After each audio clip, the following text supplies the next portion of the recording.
Good evening and welcome to our Tuesday night study. This is the Douglas Hills Church of Christ. This is our regular Tuesday night study, back on track after 1 week off. I want to thank everyone for the outreach last week. I feel great. Let me move over about 2 inches as we begin to make sure that we're perfectly in the camera range. But I want to thank everybody for the outreach over the last week or so. I feel great. I really appreciate all the prayers, the cards, etc.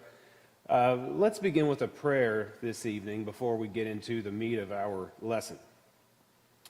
Our God and Father in heaven, we are thankful, Father, this evening for the opportunity to study your word. We are thankful especially to spend this time, Father, studying the crucifixion. Father, we understand that the crucifixion of your Son is, for us, the great beacon of hope.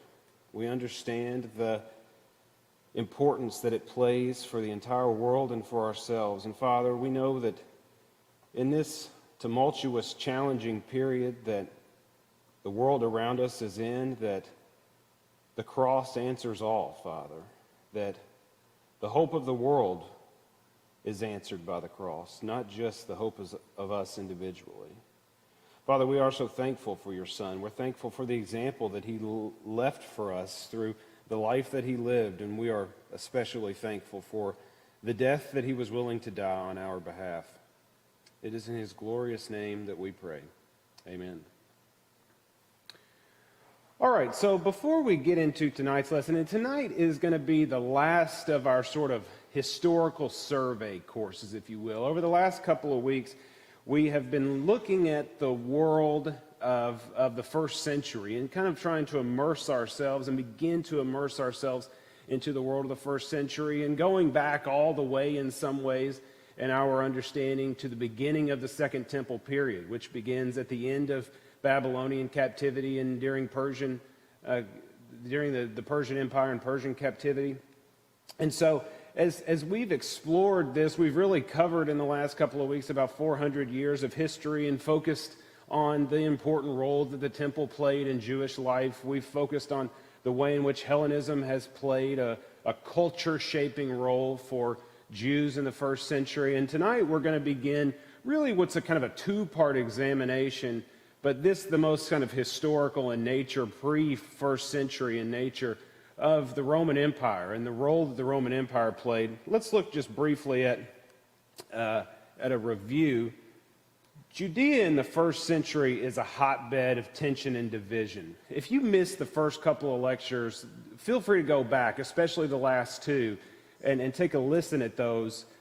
That really helps build the puzzle pieces that we're knitting together in this process of understanding the world that Jesus is born into, the world that Jesus ministers in, and ultimately the factors about cultural, political, and religious life that are going to lead to his crucifixion, which is the point of our study overall, is to understand these things in the context of understanding how they lead to the crucifixion. We're not trying to get a holistic view of the Roman Empire during this. If you want a holistic view of what the Roman Empire was like in the way that the interaction with Christianity between Christianity and Rome played a role for several centuries, I encourage you to go back to look at Mark's lecture in the Idols and Empires series that he did. Same thing with Greece. Our purpose in that conversation 2 weeks ago in the role of Hellenization and Hellenized culture isn't to give a holistic view of the role that Greek culture plays on Jewish life overall. That is a huge, huge subject that can fill libraries full of books. And same thing, if you want a broader view of that, go back and listen to Mark's lecture from a few months ago on the Greeks. Our purpose in all of those, as it will be tonight and next week as we talk about Rome, is to think about how these things contributed to the crucifixion itself, this singular important historic event. And so these are some of the takeaway points. Judea in the first century is a hotbed of tension and division. This is a critical thing to understand about the world that Jesus is going to minister in. This is a unique period of tension that lasts really for almost 100 years, where Jerusalem and Judea as a whole are on a knife's edge, or it's a boiling pot, if you will, ready to boil over. And there are little things that keep it bound together. There are little things that tear it apart. But all of those things help create that tension and helped create all of those issues that come to a head on the night of Jesus' crucifixion, on the day of Jesus' crucifixion. The temple serves as a binding force in Jewish life, as a place that is central to Judaism, and that's going to be so important in understanding whenever in a few weeks we get up to the last week of Jesus' life and talk about the actual things that contribute to his trial, the actual things that contribute to his arrest, and the actual things that contribute to his death ultimately. Understanding the role that the temple played, not only in the mind of the Jews, but in the economy of Jerusalem, in the economy of the upper classes, in the Sadducees and the Sanhedrin, and in the high priesthood. Understanding that is extremely important to understanding why it is that they target Jesus and why it is that they go after him. But the role that the temple plays in its centrality in Jewish life also makes it a staging grounds for different views, and it helps create the factions that range from conservative people who want to protect the way that things are to radical, people who want to overthrow the government as it exists, people who want to throw out everything in the government as it exists. Class divisions define life. That's going to be another one of our focal points tonight. That's going to be a focal point throughout the entire course, the entire time that we're together in this class.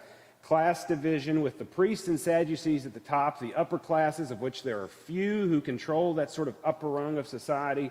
They are far removed in lifestyle from the common Jew. Hellenism has reshaped the culture of Judea and created a chasm between elites and the common citizens by the time of Jesus' birth. This is such a huge factor from the language that's spoken among the elites. They speak Greek.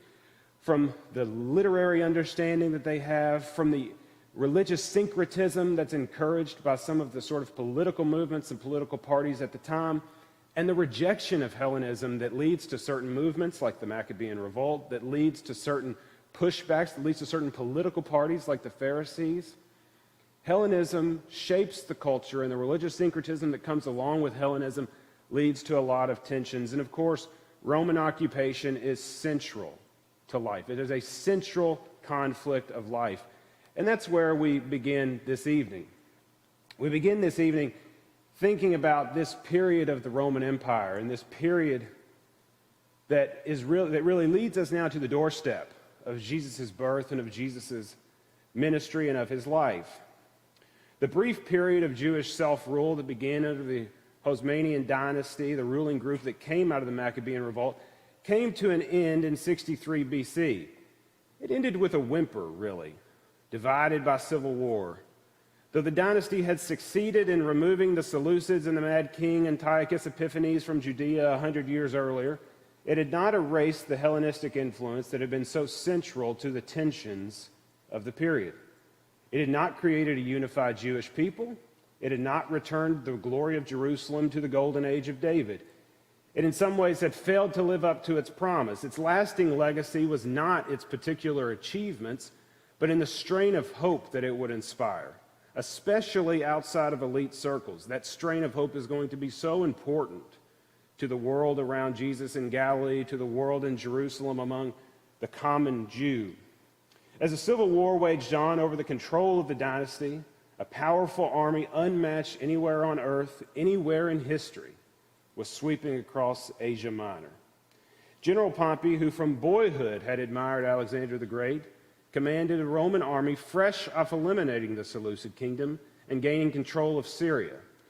He turned his focus to the south, to Judea, forever the add-on between empires. We've talked about this multiple times. Judea is not an important region. It is a region that's sort of trapped in between two more important regions as far as geopolitics of the time go. It's trapped between Egypt to the southwest and Syria to the north, trapped in what was during the Hellenistic period, the Seleucid dynasty and the Ptolemaic dynasty. So, it is even for the Romans, the add-on that comes along with Syria. Judea is less than a footnote on Pompey's remarkable military resume. If not for the remarkable ways that the region would eventually shape the Roman world, it wouldn't even make his resume, to be honest. He was the most famous general in the Republic, which is not yet an empire at the time that the region comes under Roman control, or the dates of that is one of the great historic debates. When did Rome actually become an empire? But as it is officially still a republic when he arrived. He had liberated Rome from the Marians. He had beaten back pirates at the seas. He had fought in every part of the Mediterranean, and he was ruthless. He was a tremendous general, revered all over. That's why he became part of the great triumvirate later in his life. Though his siege and eventual capture of Jerusalem was not particularly taxing, he was impressed by the Jews, not in the way that they fought, but in their commitment that they had to their God. The inhabitants of Jerusalem during the siege had retreated to the temple, which wasn't unique. It was the most fortified area of the city. But they had continued to practice every religious custom of sacrifice and the observation of the Sabbath, which was unique. Their observation of the Sabbath during the siege even went as far as to do nothing to prevent the Romans from building battering rams. The Romans decided to build the battering rams on the Sabbath knowing that the Jews wouldn't interfere, and they did not. The Jews let it go on even though it was clear that this was going to be to their demise.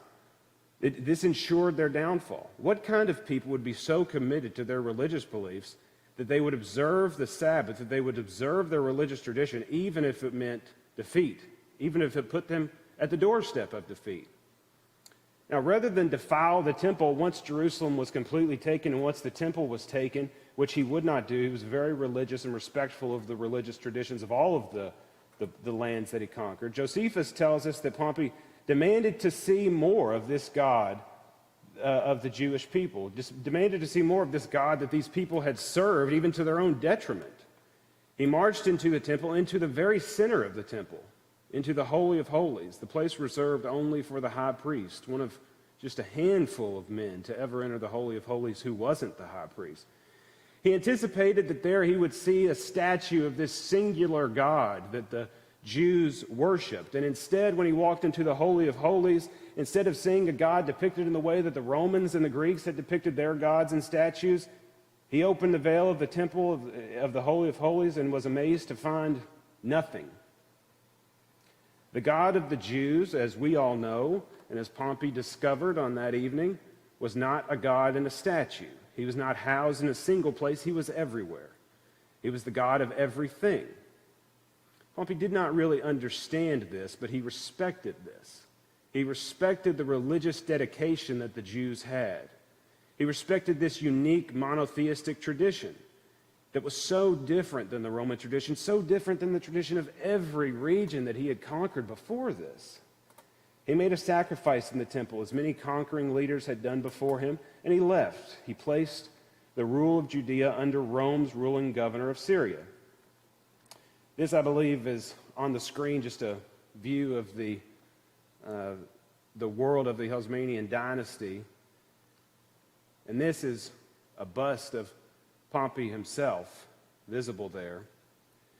Josephus summarized the events of Pompey's victory like this.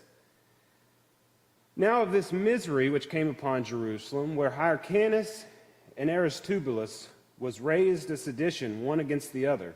For now we lost our liberty and became subject to the Romans. And we were deprived of that country which we had gained by our arms from the Syrians, and we were compelled to restore it to the Syrians. Moreover, the Romans exacted from us in a little time above 10,000 talents, and the royal authority, which was a dignity formerly bestowed on those that were high priests by the right of their family, became the property of private men.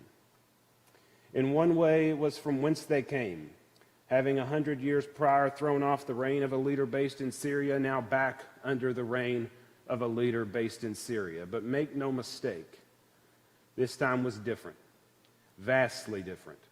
This was a different type of conqueror. This was Rome. This was the greatest empire that the world would ever know. It would be the last age of the Second Temple period. And this tiny speck on a map would change the capital and change the empire in ways that neither Pompey nor Caesar nor any Roman senator could ever imagine. The comments that Josephus made there are a perfect reflection of the attitude, certainly, late into the period of Roman rule, but I think reflective of the attitude that exists in the region even at the time of being taken over. On one hand, there is this sort of lamentation on the part of Josephus as to say, our own infighting caused this problem. It wasn't an inferiority problem on our behalf. It was our own infighting that helped lead to this problem. We've done this to ourselves, and because we've done this to ourselves, we've been turned over and taken the things that truly belong to our own culture, the civilization that belongs to us. And remember, Josephus is writing as a Pharisee, always the separatist, always viewing the supremacy of Jewish culture and rejecting in large ways this sort of multicultural intermingling that was characteristic of some of the other sort of political movements, the political sects of the period. Here he's saying the thing that is uniquely ours was taken away from us and was given over to these Roman interveners, and it's our own fault. Think about the way in which that sort of recognition or that belief system would infect the populace of the day, whether we're talking about the way that it infected the other members of the Pharisees, or whether we would talk about the ways that it would influence radicals throughout the period. Whatever sort of application that you want to make, this brief period of Jewish self-rule, the constant endless dream of Jewish self-rule, being interrupted in a sort of view, if you will, that it was done at their own fault, that their own mistakes in governing had helped contribute to it, that it wasn't the nature of a foreign power that was stronger or any of those factors, but that if they got their own house in order, this is always something that is kind of an overarching theme for certainly some Jewish movements. If we get our own house in order, then we'll be returned to this golden age.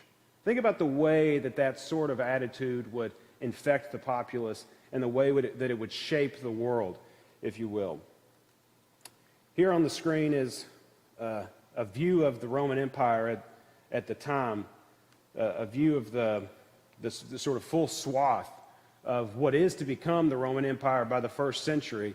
If you don't know anything about the history of how the Republic falls and the empire emerges, how Caesar and others end up in a position of power, I encourage you to go look at that. It's not relevant for us tonight, but fascinating period for the world, a tumultuous period for the whole world. You got a civil war that goes on in Egypt at the time. You got conflict that goes on in Rome at the time. You got all of these conflicts that sort of govern between Syria and Judea at the time. This is a tense period of rapid change. And Judea at the center of this, at the crossroads between two empires, at the crossroads of the Roman Empire in so many ways, is right in the mix of this and contributes so much to it on their own. But as we well know, Rome would have control of really everything in the Mediterranean in the period. And during the period would overall, even despite some of those tensions, after working out some of the sort of kinks of the governing structure, if you will, led into a period of great peace for the entire region during the period of the empire.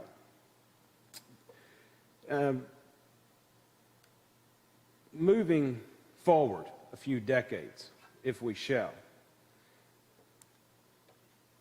Open up your Bibles with me to Matthew chapter 2.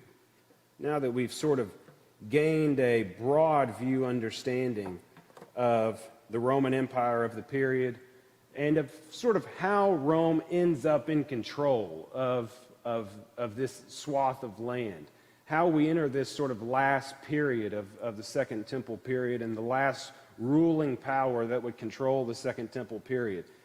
Let's look at Matthew chapter 2. Let's start reading there in verse 1, and I'll read from the English Standard Version.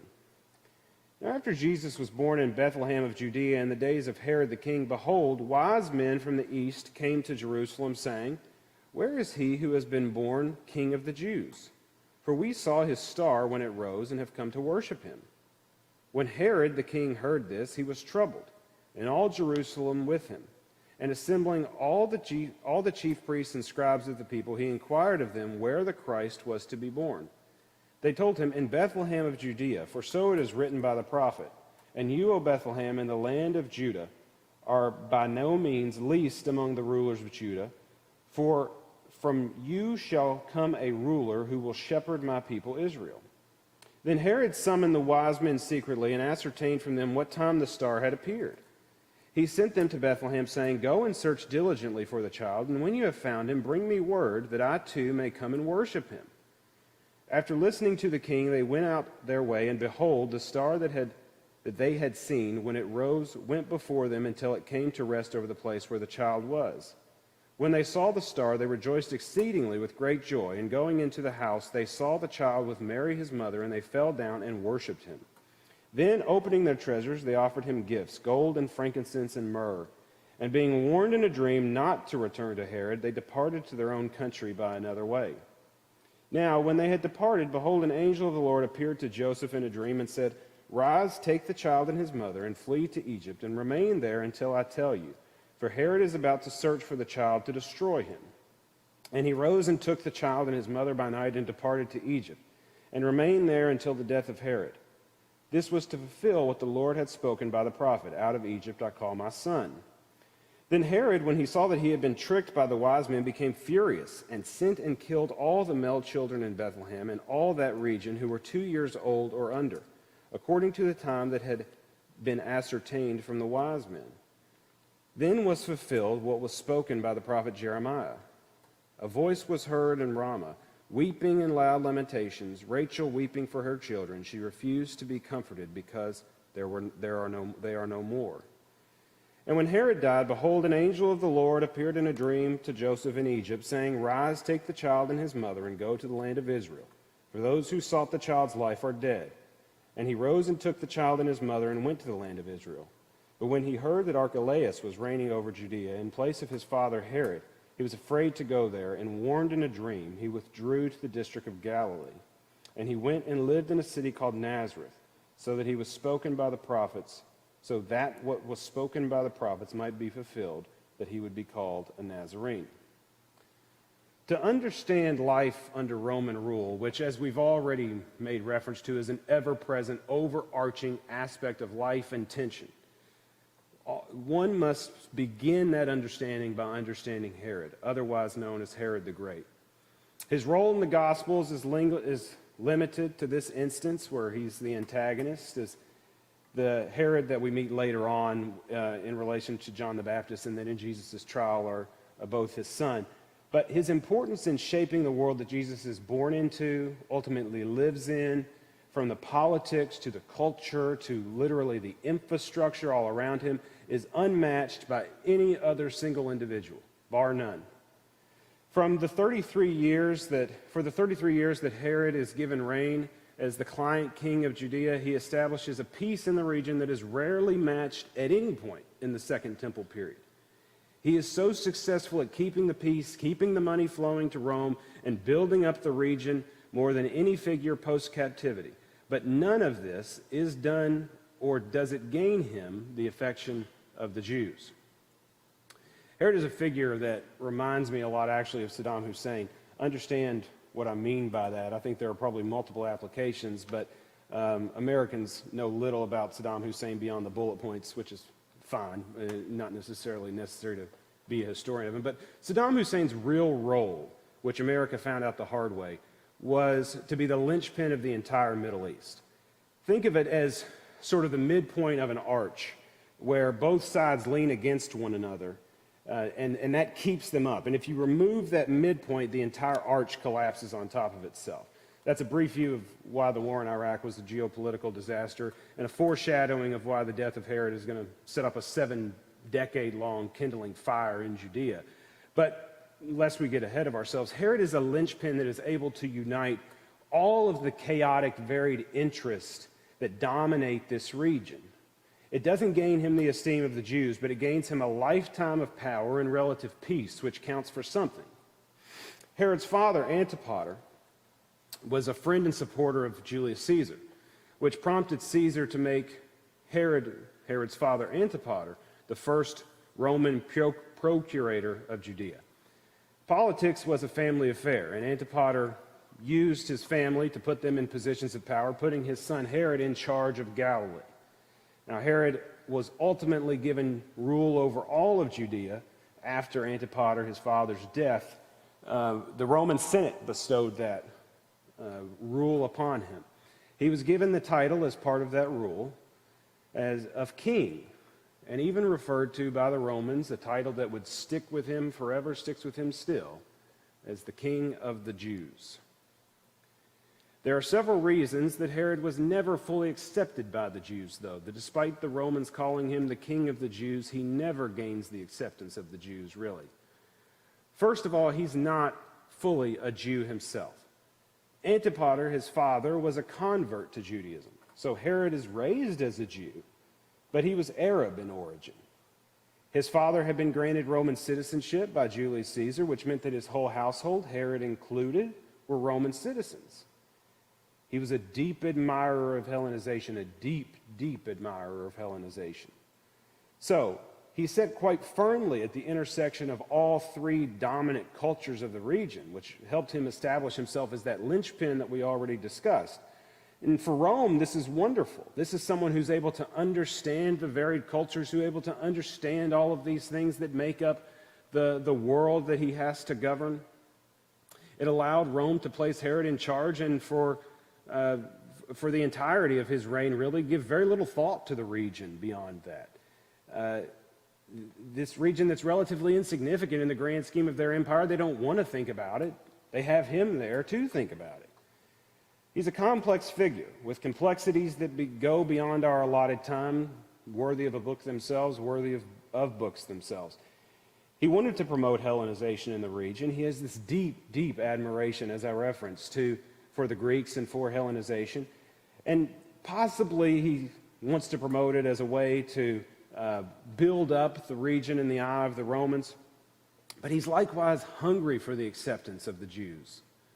But the two were incompatible ambitions. And when push came to shove, he was far more interested in being Hellenistic than he was interested in being Jewish. Ultimately, the Jews rejected him not just because he wasn't fully Jewish and not just because he was partially Arab, but they rejected him because they accused him of being more loyal to Caesar than he was to God, a charge that was always debilitating. Remember that. Herod was a great builder, though. He used his position and his sort of singular dominating power to build projects that brought thousands of peasants from the country to the cities. He built Roman-style aqueducts. He put Greek-style statues in Jerusalem. He built Caesarea, the city that would become the Roman headquarters in the region. He built an amphitheater in Jerusalem that would showcase Greek and Roman theater. He built a citadel in Jerusalem. He built an ornate palace. And of course, the most important form of outreach and the grandest building project of his life was the reconstruction of the Second Temple, a project that still did not win the acceptance of the Jews that he had hoped for, but gained admiration from the Roman Empire for its beauty. One of the things that actually was a tremendous source of division during the building of the Second Temple is that he wanted to place a gold eagle, which of course represented the empire, at the entryway of the temple, which became a very controversial thing. Ultimately, he did not do it. But it just shows this sort of intersection of cultures that he's trying to bring to the region, if you will, and the way in which that understanding both prevents him from fully being accepted by the Jews, but does allow him to govern with relative effectiveness. The building projects were not how he kept the peace, though. He kept the peace through shrewd politics and a zero-tolerance policy for rebellion. Galilee, which Herod was uniquely familiar with, was always home to radical movements against Roman occupation. As such a movement would crop up, Herod would immediately sniff it out. He would kill the leaders of whatever rebellious movement, and he would kill the followers of the rebellious movement. He was merciless. He was brutal. He was perfectly aligned with the way that the Romans liked to do business. The period of rule was not through peace. It was not a peace through admiration, but it was a peace through strength, which is pretty characteristic of Roman rule always and forever. The short leash that he had extended just as well into his own family. Herod was suspicious that two of his sons were plotting against him, so he had them killed, two of them. The reason he feared that they were conspiring against him, he had killed their mother.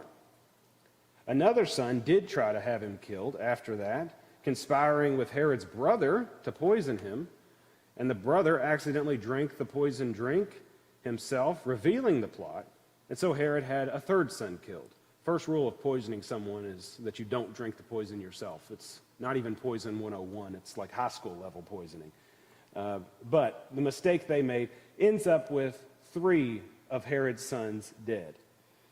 Let's look at some of the slides here. The first one, I believe, is the extent of Herod's kingdom during his rule. Now, of course, remember, he's still ruling under under Roman rule overall. He is just the client king of the region. But a pretty wide swath of land that's under his control ultimately here in the region. Let's look at some of the building projects. The first slide there down on the bottom of your screen is a rendering of what Caesarea Philippi would have looked like. Of course, this becomes not just the headquarters for all really Roman government activity, but it's where Pilate would live. It's where dignitaries would be hosted in the region.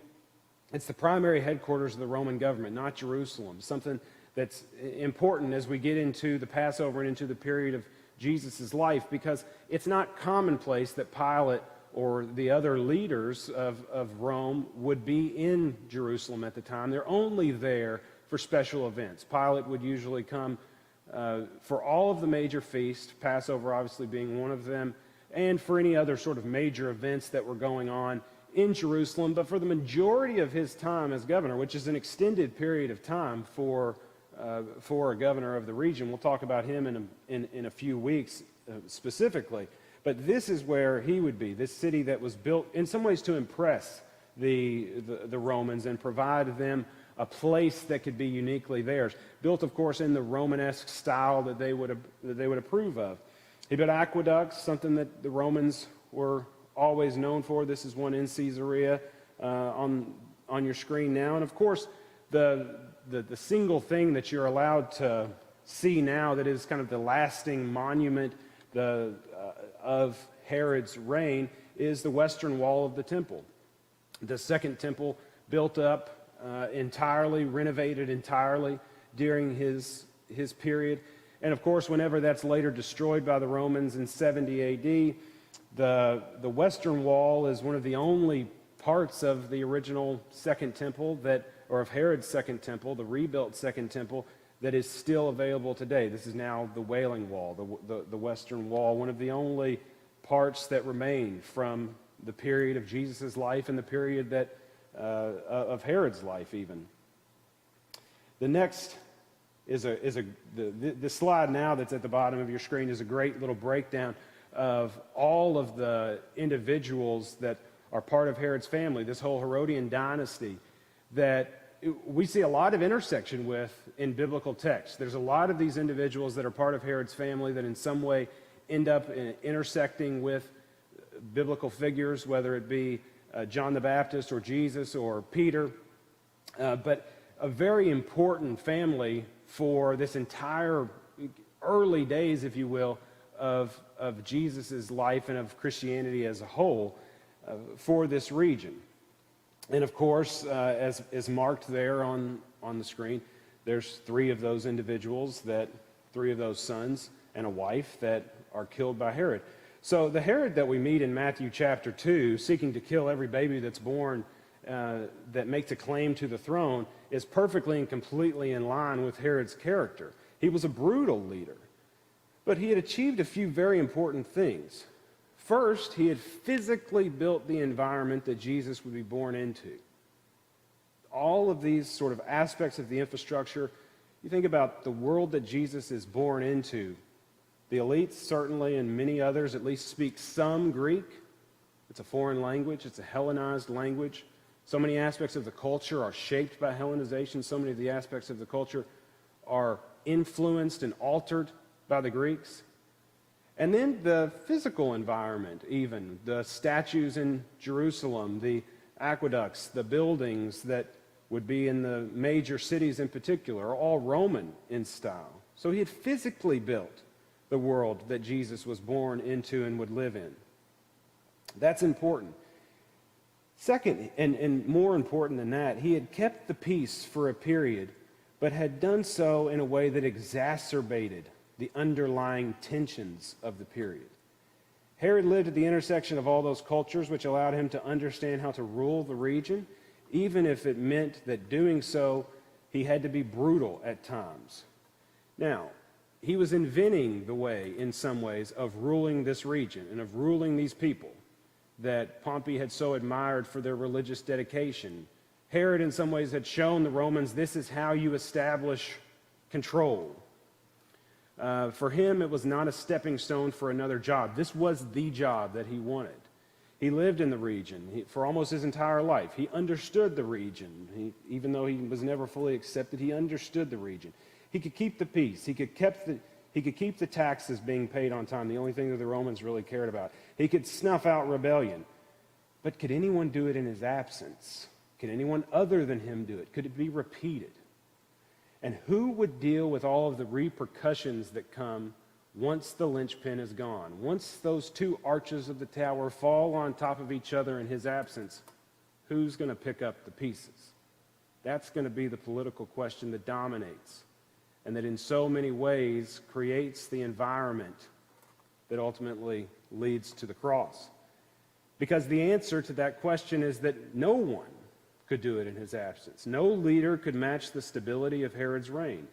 And only a partnership between Caiaphas and Pilate would even come close to establishing a period of stability that rivaled it. All of the tensions that were shelved during his reign were brought back to the forefront immediately upon his death, with new ones to boot. Anti-Roman sentiment abounded. Judea was a pot of boiling water, and for a period, Herod had held the lid down tight. But when he died, in the first few years of Jesus' life, when Jesus would have been a toddler, as is referenced in Matthew chapter 2, that they are able to leave Egypt once he is dead, whenever he died, the lid blew off. The world that Jesus would grow up in a small village in Galilee, would be one surrounded by all of those tensions and anger. The Jerusalem that his family would visit for the feast, the ones that they would take pilgrimage to, the ones that he would preach in, the ones that he would visit the temple in, all of those tensions and angers would be bubbling over the top.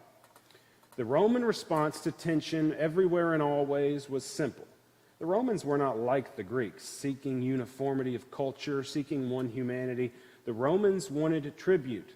They wanted you to pay your taxes. They wanted you to not rebel against the empire. Their response to failure on either count was merciless. There were no appeals. There were no second chances. Roman authority from the time of Pompey, held up by Herod afterwards, and all throughout its history, would be summarized by one word: strength. That was how the Romans ruled. The tensions that we have discussed in the last few classes, and will continue discussing, shaping the world that Jesus began his ministry in, and leads directly to his death. Understanding this world, understanding Herod and the vacuum that's left after his death, is key to understanding what leads directly to Jesus' death. Understanding it is essential to understanding why it is that Jesus is crucified. And the Roman approach, which in some ways was common of Pax Romana as a whole, and in some ways was learned from Herod, would be used against Jesus and against Pilate in a manipulative way, so that the one person who had the authority to inflict capital punishment or to let Jesus go ultimately would decide to crucify him. Open your Bible as we close this evening to Luke chapter 23. I'm going to read again here from the English Standard Version in Luke chapter 23, starting in verse 1. Then the whole company of them arose and brought him before Pilate. And they began to accuse him, saying, "We found this man misleading our nation and forbidding us to give tribute to Caesar, and saying that he himself is Christ, a king." And Pilate asked him, "Are you the king of the Jews?" And he answered him, "You have said so." Then Pilate said to the chief priests and the crowd, "I find no guilt in this man." But they were urgent, saying, "He stirs up the people, teaching throughout all Judea from Galilee even to this place.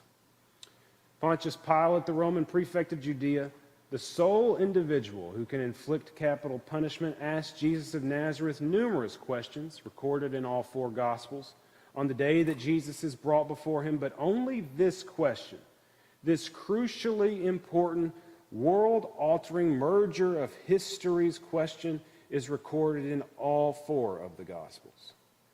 It is a title that will hang above his head as his final breaths are taken hours later. As pilgrims enter the city to prepare for the Sabbath and the Passover feast, they will see three crosses on the hill of Golgotha with the inscription overhead that resulted from that single question. Herod the Great may have been given the title King of the Jews, and he too may have been rejected by the Jews. But his impact in history was limited, mostly wiped away within a century. But the answer to Pilate's question, this King of the Jews, would not pass away in a century, would not pass away in 20 centuries. The answer to Pilate's question would shape the world forever. See you next week.